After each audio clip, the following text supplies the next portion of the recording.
Boa noite, amada igreja. A paz seja com todos. Como é bom estarmos na presença do Senhor.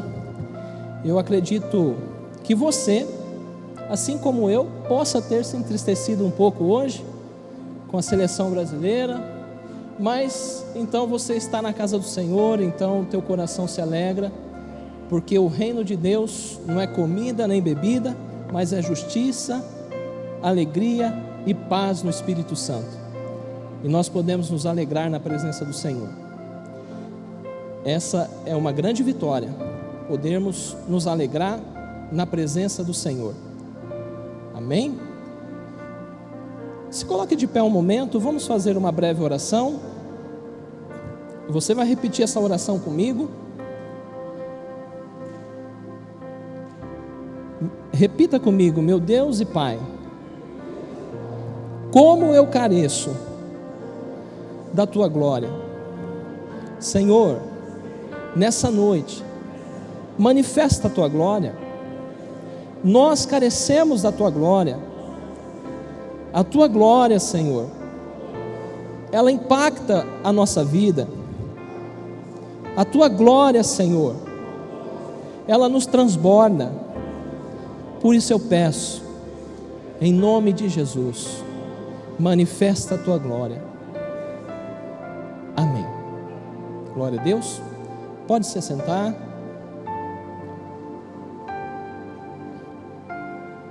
Aleluia. Amados, como o pastor disse,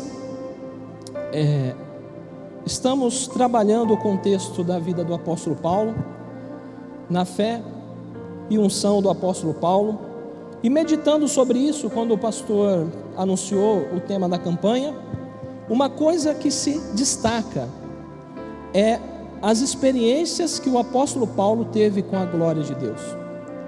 Se você ler as epístolas, se você ler Atos, você vai observar como o apóstolo Paulo foi profundamente impactado com a glória de Deus, em muitos momentos, mas muitos momentos mesmo.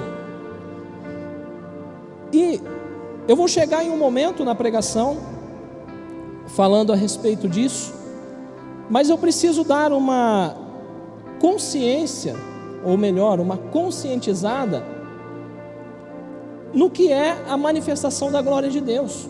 Nós precisamos entender isso claramente.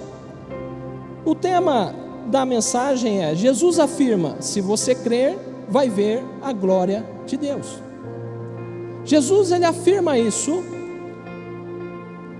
no seu evangelho, ele afirma isso para mim e para você, e Jesus afirma isso para você nessa noite. Se você crer, você verá a glória de Deus. Então, no evangelho escrito por João, capítulo 11, versículo 40, Jesus lhe respondeu: não te disse que se creres verás a glória de Deus? Amada igreja, a glória de Deus está associada na Bíblia aos milagres e maravilhas que Deus faz. No Novo Testamento, mais precisamente, aos milagres e maravilhas que Jesus realiza. A glória de Deus também é o poder que Deus demonstra a favor da humanidade, o poder que Deus demonstra ao meu favor, ao seu favor, a favor dos homens. No contexto do evangelho escrito por João, se você ler o capítulo 10 e o capítulo 11, demonstra uma das muitas vezes que Jesus manifestou a glória na terra. E aqui é o contexto onde Jesus ressuscita Lázaro, irmão de Marta e de Maria. Jesus, ele recebe a notícia que Lázaro havia adoecido, e Jesus foi chamado para ir à casa de Lázaro, para que Lázaro fosse curado da sua enfermidade, da sua doença. Só que Jesus não vai imediatamente, ele espera mais alguns dias, e nesse tempo, nessa espera de Jesus, Lázaro, ele morre da doença que havia contraído. E então Jesus recebe novamente a notícia que Lázaro morreu. E o que Jesus faz diante dessa situação, diante dessa notícia? Ele vai à casa de Marta e de Maria, que também era a casa de Lázaro. E antes de entrar na cidade, irmãos, Jesus manda chamar Maria, ou melhor, Marta, irmã do defunto. Jesus manda avisar que ele estava chegando. E quando Marta ouve que Jesus estava chegando, Marta sai ao encontro de Jesus. E quando Marta se encontra com Jesus ali, perto da cidade, próximo à cidade, Marta começa a dizer algo para Jesus. Ela começa a dizer que se o Senhor Jesus estivesse ali, o irmão dela não teria morrido.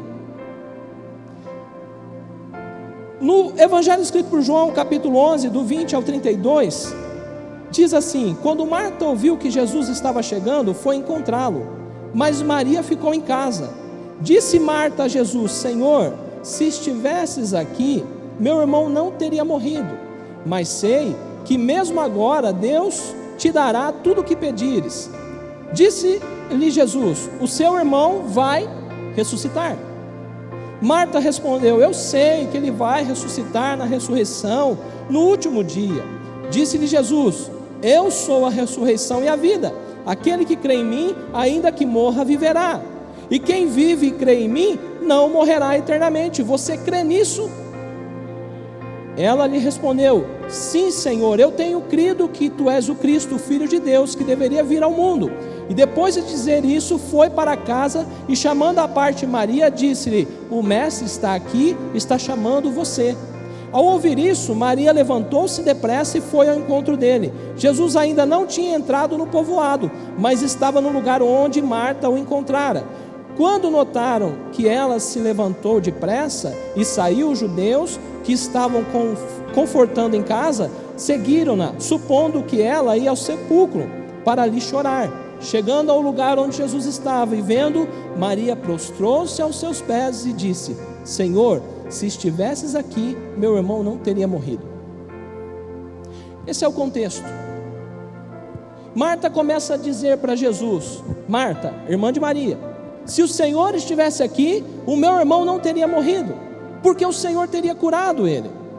Marta conhecia Jesus, tinha total convicção do poder de Jesus. Marta tinha certeza plena que Jesus era o Messias, o Cristo que havia de vir. E Marta conhecia o poder curador de Jesus. E Jesus afirma para Marta: o seu irmão vai ressuscitar. Então, irmãos, Marta, ela começa a caminhar por um contexto de conhecimento e por uma linha de fé que não concordava com Jesus ali, naquele lugar. Marta começa a argumentar em um conhecimento válido, real, e uma linha de fé normal, que não concordava com o motivo de Jesus estar ali. Marta, ela começa a argumentar sobre a ressurreição do último dia, sobre ela crer que Jesus Cristo é o Cristo que havia de vir ao mundo. Marta, ela estava afirmando um aspecto de fé, preste atenção nisso. Marta estava afirmando um aspecto de fé para o futuro. Na salvação do seu irmão Lázaro, ela sabia que Lázaro estava salvo. Na vida eterna, na ressurreição do último dia, Marta estava na mentalidade dela, no coração dela, cheia de fé, mas numa linha de fé para o futuro, num aspecto de conhecimento para o futuro. Você vai entender o que eu estou tentando te dizer. E Jesus está dizendo que algo vai acontecer no presente. Jesus havia dito antes de Lázaro morrer: esta enfermidade não é para a morte, mas para a glória de Deus, para que o Filho de Deus seja glorificado por ela. Jesus havia dito isso antes de Lázaro morrer, quando ele recebeu a notícia: olha, Lázaro, aquele que tu amas, adoeceu. E aí Jesus declara essa declaração no Evangelho escrito por João 11, do 4 ao 6. E Jesus, ouvindo isso, disse: essa enfermidade não é para a morte, mas para a glória de Deus, para que o Filho de Deus seja glorificado por ela. Ora, Jesus amava a Marta e a sua irmã e a Lázaro. Ouvindo, pois, que estava enfermo, ficou ainda 2 dias no lugar onde estava. Irmãos, Jesus encontrou Marta, Marta encontrou Jesus, e Jesus afirmou para ela: o seu irmão vai ressuscitar. Então, irmãos, Jesus, como o grande mestre que é, Jesus ele faz Marta reafirmar a sua fé no conhecimento da pessoa de Jesus, que ele era o Cristo, que ele era o Messias, que havia de vir ao mundo, que ele é a ressurreição e a vida, e que quem crer nele, ainda que morra, viverá. Jesus faz Marta reafirmar sua fé, e Jesus fez Marta reafirmar sua fé e o seu conhecimento na salvação, na ressurreição dos mortos. Jesus, ele reafirma a fé de Marta na sua própria ressurreição, pelo seu poder. Jesus, ele termina o diálogo com Marta e manda chamar Maria, a outra irmã do defunto. E Maria vem até Jesus, se prostra aos pés de Jesus, e o que ela diz? A mesma coisa que Marta. Maria, ela se prostra aos pés de Jesus e diz a mesma coisa que Marta. João 11:32. Chegando ao lugar onde Jesus estava e vendo, Maria prostrou-se aos seus pés e disse: Senhor, se estivesses aqui, meu irmão não teria morrido.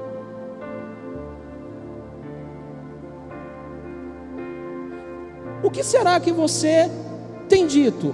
Senhor, se o Senhor fizesse isso, algo não teria acontecido. Se o Senhor me ajudasse com isso, eu não estaria passando por essa aflição, por essa situação. Senhor, se o Senhor estivesse aqui na minha vida, a minha vida não estava desse jeito. Será que no teu subconsciente ou até mesmo no teu coração você tem pensado assim? Olha o posicionamento dessas duas mulheres. As duas estavam posicionadas em uma fé que discordava do motivo de Jesus estar presente naquele lugar. Uma linha de fé.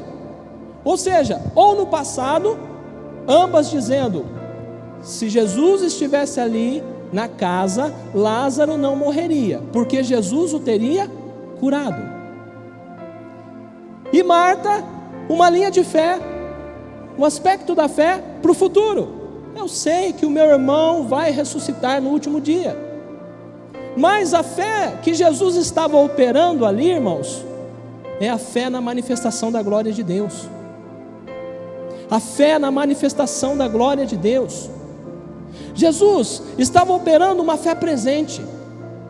Uma fé presente, a fé na manifestação da glória de Deus. Agora eu te pergunto, por onde tem andado a tua mente, por onde tem andado o teu coração em relação à fé? Você crê que algo poderia ter sido feito, ou você crê que lá na frente vai acontecer? Mas e agora? E agora? Jesus estava exercendo uma fé, a fé na manifestação da glória de Deus. João 11, 39 e 40, está escrito: tirem a pedra, disse ele. Disse Marta, irmã do morto: Senhor, ele já cheira mal, pois já faz 4 dias.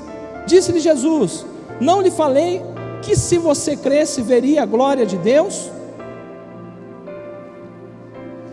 Jesus chega à cidade e vai até o local que enterraram o Lázaro. E quando ele chega nesse local, ele manda fazer o quê? Tirar a pedra. Jesus manda tirar a pedra. Lembra que Jesus havia dito esta enfermidade não é para a morte, esta enfermidade é para a glória de Deus, para que o Filho de Deus seja glorificado nela. Ei, o que você está passando, o que tem na sua vida, que é para Jesus ser glorificado? O que você está vivendo, que é para Jesus ser glorificado, para a glória de Deus se manifestar na tua vida? Quando Jesus diz para tirar a pedra, aí Maria, ela começa a argumentar: Senhor, ele cheira mal, já faz 4 dias que morreu, não tem mais jeito, é uma situação sem solução, é a morte, Jesus, é a morte. Maria começa a argumentar com Jesus. Então Jesus diz: Maria, eu tenho dito que se você crer, vai ver a glória de Deus. Maria, a sua fé precisa operar no presente, a sua fé precisa operar na manifestação da glória de Deus.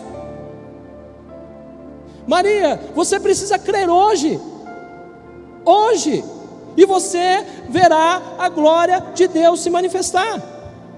Se você ter fé agora, você vai ver maravilhas acontecer diante dos teus olhos. Jesus estava dizendo para Maria: Maria, você precisa crer na glória de Deus. Irmãos, meditando na vida do apóstolo Paulo, então o Senhor me dá essa palavra, e sabe o quanto carecemos da glória de Deus, sabe a realidade do nosso tempo, como carecemos da glória de Deus na nossa vida. Depois você medite na sua casa, leia Atos, e você vai ver a glória de Deus se manifestando na vida do apóstolo Paulo de uma forma tão maravilhosa. Você tem desejado a glória de Deus? Será que você não tem desejado a glória de Deus porque você não compreende o que é a glória de Deus? Que a glória de Deus é as maravilhas, os milagres que o Senhor faz no tempo de hoje. Ela está associada na Bíblia, as maravilhas, aos milagres que Jesus faz nos dias de hoje.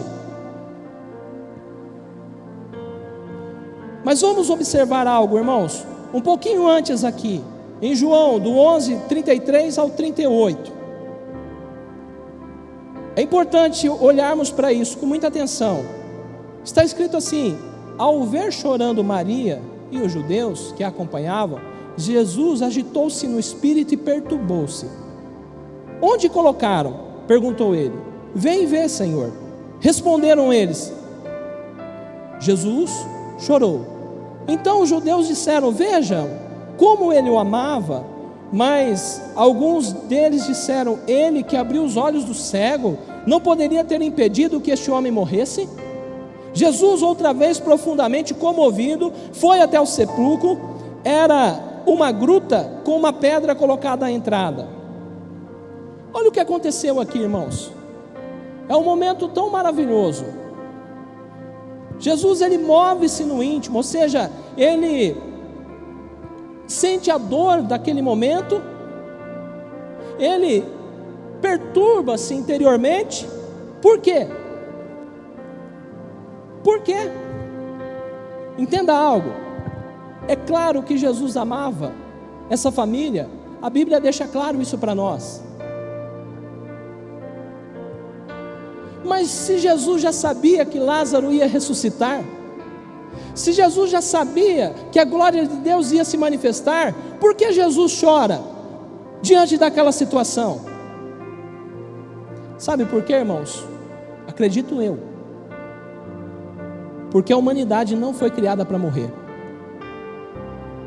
O homem foi criado por Deus para viver eternamente. E Jesus, ele estava diante de um contexto de humanidade que experimentou a morte. E ali Jesus viu aqueles homens sem saber como reagir diante da morte, a não ser chorar, a não ser sentir a dor. Você e eu não fomos criados para morrermos. O homem morre porque o pecado se instalou na humanidade, mas a nossa origem não foi para morrermos, foi para vivermos eternamente. Assim que Deus nos criou. Assim que Deus nos criou. Morremos porque o salário do pecado é a morte. Morremos porque é consequência do pecado sobre a humanidade. Mas não foi assim que Deus fez. Fomos criados por Deus, ligados à sua glória. O sepulcro, a sepultura, a morte são resultados da queda do homem.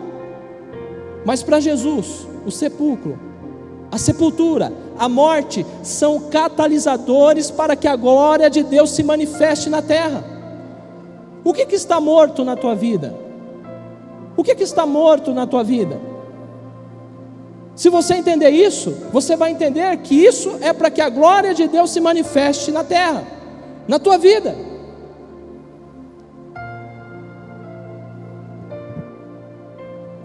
Eu repito, o sepulcro, a sepultura, a morte são catalisadores para que a glória de Deus se manifeste na face da terra.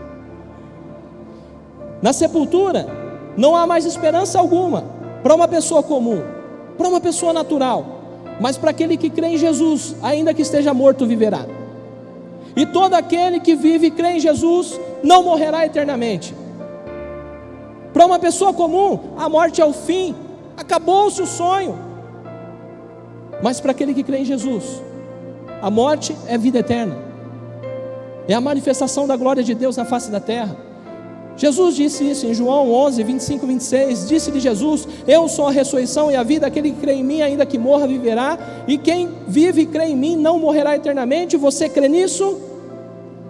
Sabe, irmãos, talvez você está cheio de pensamentos errados, muita confusão na tua mente, muita confusão no teu coração, sabe, as pessoas estão dizendo assim: olha, não tem mais jeito, não tem mais jeito, não tem mais solução esse problema, já morreu, já está cheirando mal, já faz muito tempo que você está nessa situação, sabe, você vai morrer com essa doença.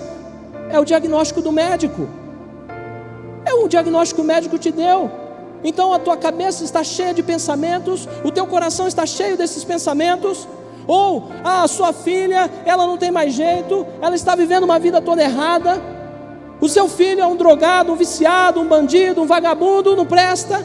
Será que você tem ouvido isso? Será que o teu coração pensa nessas coisas, a tua mente pensa nisso e o teu coração se dói com essas coisas? Seu casamento está acabado, opa, entrou outro na jogada, entrou outra na jogada, não tem mais como reaver. Você vai falir, vai ficar endividado, vai quebrar. O Brasil está passando por problemas, vem crise. Será que é isso que você pensa? Ei, Jesus está falando para você que se você crer, você vai ver a glória de Deus. Se você crer, você vai ver a glória de Deus.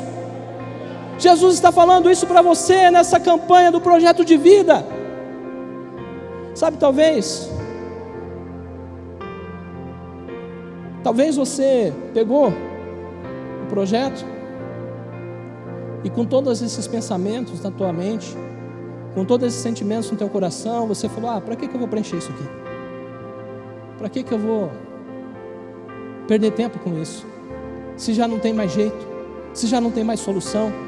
E Jesus então ele vem te dar essa palavra, que se você crer, você vai ver a glória de Deus. Se você crer, você vai ver o milagre acontecer na sua vida, a manifestação da glória de Deus. Você vai ver a glória de Deus se manifestar na sua casa, na sua família, na vida dos teus filhos, lá na sua empresa, lá no seu trabalho, lá no seu lugar de estudos. Você vai ver a glória de Deus se você crer. E o que vai acontecer? É maravilhoso, irmãos, quando nós temos provado da glória de Deus. O que vai acontecer? Isso vai mudar você, e vai mudar profundamente você. Essa situação humilhante, ela vai ser transformada para a glória de Deus. Essa situação terrível vai ser transformada para a glória de Deus. Vai impactar o seu entendimento, o teu conhecimento. Olha o que aconteceu com Pedro quando ele viu a glória de Deus. Ele ficou maravilhado. Lucas 5, do 1 ao 9. E aconteceu que, apertando a multidão para ouvir a palavra de Deus, estava ele junto ao lago de Genezaré, e viu estar 2 barcos junto à praia do lago, e os pescadores, havendo descido deles, estavam lavando as redes. E entrando num dos barcos, que era o de Simão, pediu-lhe que o afastasse um pouco da terra, e assentando-se ensinava do barco a multidão. E quando acabou de falar, disse a Simão: faze-te ao mar alto e lançai as vossas redes para pescar. E respondendo Simão, disse-lhe: mestre, havendo trabalhado a noite toda, nada apanhamos, mas porque mandas, lançarei a rede. E fazendo assim, colheram uma grande quantidade de peixes, e rompia-se-lhe as redes, e fizeram sinal aos companheiros que estavam no outro barco, para que os fossem ajudar. E foram e encheram ambos os barcos, de maneira tal que quase iam a pique. E vendo isso, Simão Pedro prostrou-se aos pés de Jesus, dizendo: Senhor, ausenta-te de mim, porque eu sou um homem pecador. Pois que o espanto se apoderara dele e de todos que com ele estavam, por causa da pesca que haviam feito. Irmãos, 4 homens muito experientes na pesca: Pedro, André, Tiago e João. Estavam pela manhã lavando as suas redes de pesca, os seus barcos encostados na praia, porque eles haviam se esforçado a noite toda para pegarem peixes.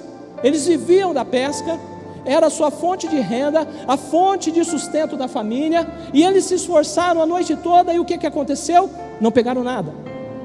Não pegaram nada. Usaram todas as forças, todas as habilidades que eles tinham como pescadores, investiram tempo, investiram esforços, lançaram a rede inúmeras vezes a noite toda, não pegaram nada. Insistiram, mas não pegaram nada, não obtiveram resultado nenhum. Será que a sua vida está desse jeito? Tem habilidade, tem conhecimento, se esforça, insiste, mas não chega a lugar nenhum, não alcança nenhum resultado desejado, almejado? Será que você está passando por isso? Só que até agora você não tinha experimentado da manifestação da glória de Deus. Até agora você não tinha tido um encontro com a glória de Deus. Até agora você não tinha recebido a manifestação da glória de Jesus sobre a sua vida. E até agora você não tinha dado atenção para a instrução de Jesus. Até agora você não havia entregue o seu barco para Jesus. Sabe, Pedro, ele entrega o barco para Jesus, conseguir ensinar a multidão de dentro do mar. E quando Jesus finaliza, Jesus dá uma instrução para Pedro. Qual que é a instrução que Jesus dá? Volte para o mar alto e lance a rede. Então Pedro, irmãos, até tenta explicar alguma coisa para Jesus. Senhor, olha, nos esforçamos a noite toda, trabalhamos a noite toda, mas não pegamos nada. Mas sobre a tua palavra, eu vou lançar a rede novamente. Sobre a tua palavra, Jesus, eu vou me esforçar mais uma vez. O que aconteceu? Tiveram uma pesca maravilhosa. Por quê, irmãos? Porque experimentaram da manifestação da glória de Deus. Quem que trouxe aqueles peixes lá? Eles vieram porque eles quiseram? Não, a glória de Deus trouxe aqueles peixes para aquele mar. E eles puderam pegar aqueles peixes. Ah, irmãos, quando a glória de Deus está se manifestando ao teu favor, você vai conhecer o caminho do favor. Um caminho bem grande, que é o caminho do favor.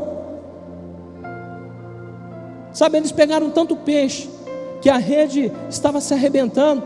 Pegaram tanto peixe que precisaram chamar os outros para ajudar. E o que aconteceu? Eles encheram os 2 barcos, e os 2 barcos quase iam a pique, quase afundavam. Que resultado extraordinário, irmãos. Que resultado maravilhoso. E qual que foi a reação de Pedro diante disso? Lucas 5, do 8 ao 9. E vendo isto, Simão Pedro prostrou-se aos pés de Jesus, dizendo: Senhor, ausenta-te de mim, porque eu sou um homem pecador. Pois que o espanto se apoderara dele e de todos que com ele estavam, por causa da pesca que haviam feito. Sabe, irmãos, a glória de Deus, quando ela se manifesta na nossa vida, ela mostra que realmente somos pecadores, que realmente somos tão limitados, tão insuficientes em nós mesmos. Mas Jesus então, ele diz assim para nós: olha, de agora em diante, desse ponto que você experimentou a minha glória em diante, você vai viver ligado a essa glória para sempre.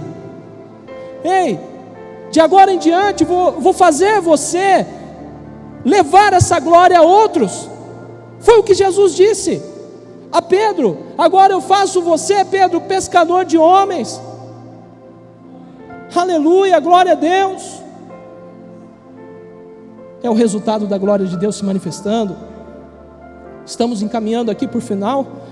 Glória a Deus que o tempo está ao meu favor hoje. O profeta Isaías, irmãos, quando viu a glória de Deus, ele foi profundamente impactado. Profundamente impactado. O seu caráter foi transformado por causa da glória de Deus.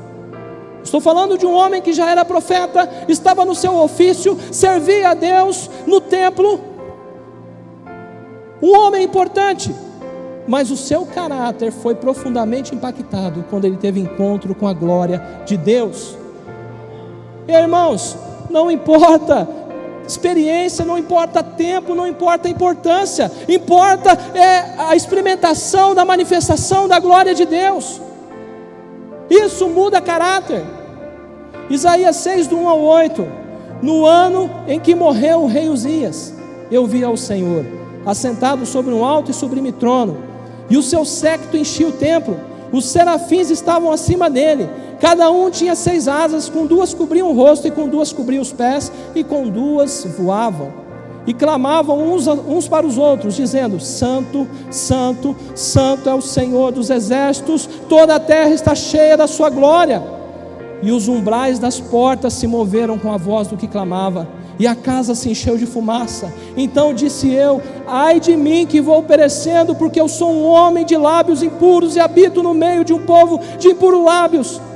E os meus olhos viram o rei, o Senhor dos exércitos. Mas um dos serafins voou para mim, trazendo na mão uma brasa viva, que tirara do altar com uma tenaz, e com ela tocou a minha boca, e disse: eis que isso tocou os teus lábios, a tua iniquidade foi tirada, e purificado o teu pecado. Depois disso ouvi a voz do Senhor que dizia: quem enviarei, e quem há de ir por nós? Então disse eu: eis-me aqui, envia-me a mim. Irmãos, morre o rei Uzias, um rei de grandes feitos em Israel. Pelo que eu andei estudando, o rei Uzias era o 3º rei, maior, mais considerado e mais honrado depois de Davi e Salomão. Era um rei de grandes realizações, um rei tão importante para a nação, um rei que substituiu o desejo da glória de Deus no coração do povo. Então esse rei morre, e o Senhor se manifesta em sua glória ao profeta. Isaías começa a descrever: o Senhor estava sentado em um alto e sublime trono, o trono de Deus. Sabe, irmãos, o trono de Deus que está colocado no mais alto lugar, acima de todos, um trono perfeito, grandioso, tão elevado. E ele descreve: olha, a borda das suas vestes, do seu vestido, enchia todo o templo. E aqui é o templo de Salomão, o templo construído por Salomão, que era um grande templo. Tamanha grandiosidade, irmãos, do Senhor, a sua roupa, o manto no qual ele estava vestido, apenas a borda enchia todo o templo.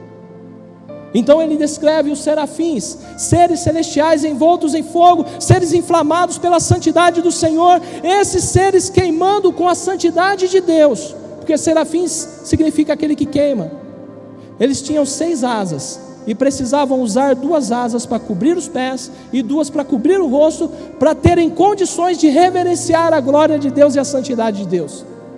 Sabe, irmãos, olha para isso, seres queimando pela própria santidade dada por Deus a eles, e eles precisavam cobrir o rosto com as suas asas, e os pés para poder reverenciar a majestade santa do Senhor, reverenciando tamanha glória e santidade. E um dizia ao outro: Santo, Santo, Santo é o Senhor dos exércitos, toda a terra está cheia da sua glória. Aí esse virava para o outro e falava: Santo, Santo, Santo é o Senhor dos exércitos, toda a terra está cheia da sua glória. Oh, irmãos, continuamente. E conforme eles falavam, o templo sacudia, os alicerces do templo sacudia, e o templo se enchia da fumaça da glória de Deus. É a fumaça da glória de Deus em contato com o plano terreno. E o que acontece com Isaías? Isaías disse: eu estou perdido, é o meu fim, porque eu sou um homem de lábios impuros, eu falo besteira, eu falo impurezas, o meu caráter é tão imundo diante dessa glória, diante dessa santidade, e os meus olhos viram o Rei, o Senhor dos exércitos. Eu estou perdido, eu vou perecer, eu vou morrer. Então um daqueles serafins vem e purifica os lábios do profeta, e remove a culpa, e declara: os seus pecados estão perdoados. Sabe, irmãos, a glória de Deus, quando você tem um encontro com a glória de Deus, ela vem para te purificar, para trazer uma purificação tão profunda no teu caráter, e você será transformado tão profundamente, e porque você teve um encontro com a glória de Deus, o pecado não pode mais permanecer em você, ele não tem mais força para viver em você. O pecado não permanece em você quando você tem um impacto com a glória de Deus. Para finalizar, irmãos, eu chego no apóstolo Paulo. Oh, como é maravilhoso! Atos 9, do 1 ao 8, e Saulo, respirando ainda ameaças e mortes contra os discípulos do Senhor, dirigiu-se ao sumo sacerdote e pediu-lhes carta para Damasco, para as sinagogas, a fim de que, se encontrasse alguns deste caminho, quer homens, quer mulheres, os conduzisse presos a Jerusalém. E indo no caminho, aconteceu que, chegando perto de Damasco, subitamente o cercou um resplendor de luz do céu, e caindo em terra, ouviu uma voz que dizia: Saulo, Saulo, por que me persegues? E ele disse: quem és, Senhor? E disse o Senhor: eu sou Jesus, a quem tu persegues. Duro é para ti recalcitrar contra os aguilhões. E ele, tremendo e atônito, disse: Senhor, que queres que eu faça? E disse-lhe o Senhor: levanta-te e entra na cidade, e lá te será dito o que te convém fazer. E os homens que iam com ele pararam espantados, ouvindo a voz, mas não vendo ninguém. E Saulo levantou-se da terra, e abrindo os olhos não via ninguém, e guiando pela mão o conduziram para Damasco. Se coloque de pé. Irmãos, Saulo, totalmente enfurecido contra os cristãos, perseguindo implacavelmente o povo de Deus, todo aquele que declarasse fé em Jesus, ele sai com uma missão de prender os cristãos, mas cheio de ódio. Se alguém morresse na missão, teria problema nenhum, ele estava com autorização. Se algum cristão fosse arrastado à força, levasse uma paulada, morresse, não teria problema nenhum. Ele estava debaixo de uma missão, perseguindo implacavelmente. E nesse caminho obscuro que Saulo seguia, o que acontece com ele? Ele tem um encontro com a manifestação da glória de Deus. Um resplendor da glória de Jesus envolve ele. Um resplendor da glória de Jesus envolve um homem pecador, um homem assassino. O resplendor da glória de Jesus envolve um homem que na sociedade de hoje teria sido julgado como alguém fascista, assassino. E aquela voz do Senhor surge do meio daquela luz e se revela a Saulo: Saulo, Saulo, por que me persegues? E Saulo pergunta: quem é? Senhor, quem é? E essa voz diz: eu sou Jesus, a quem tu persegues. Duro é para ti recalcitrar contra os aguilhões. Sabe, irmãos, Saulo não tem mais dúvida alguma, ele não tem motivo de dúvida alguma, não houve mais espaço para ele questionar. O que Saulo faz? Ele se rende à glória do Senhor, e ele diz: Senhor, o que o Senhor quer que eu faça? Sabe, quando eu e você temos um encontro com a glória de Jesus, não há mais motivo para dúvida, não há mais motivo para questionamento. Apenas você se rende, e você diz ao Senhor: Senhor, o que queres que eu faça? Ei, como carecemos da glória de Deus, como carecemos da manifestação da glória do Senhor na nossa vida. Você ouviu essa mensagem, essa palavra? Vamos cantar uma canção, que nessa canção você possa se render à glória do Senhor, que nessa canção você abra os braços e se renda a essa glória, porque o Senhor tem dito: se você crer hoje, você verá a glória de Deus. Aleluia, glória a Deus.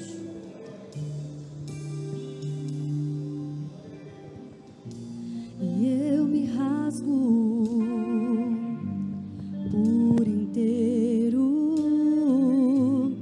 faço tudo, mas vem novamente, e eu mergulho na mirra ardente, mas peço que tua presença aumente.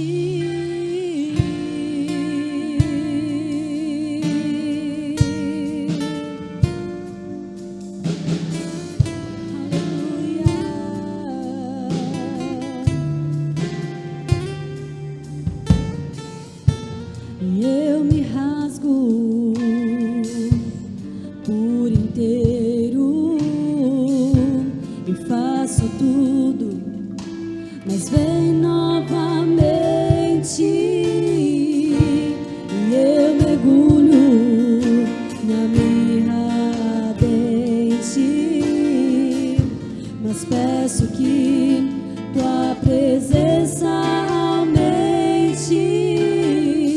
E se eu passar pelo fogo, eu não temerei, na tua fumaça de glória, e eu entrarei longe do santo dos santos, não sei mais viver. E se eu passar, e se eu passar pelo fogo, eu não temerei, na tua fumaça de glória, e eu entrarei longe do santo dos santos, não sei mais viver.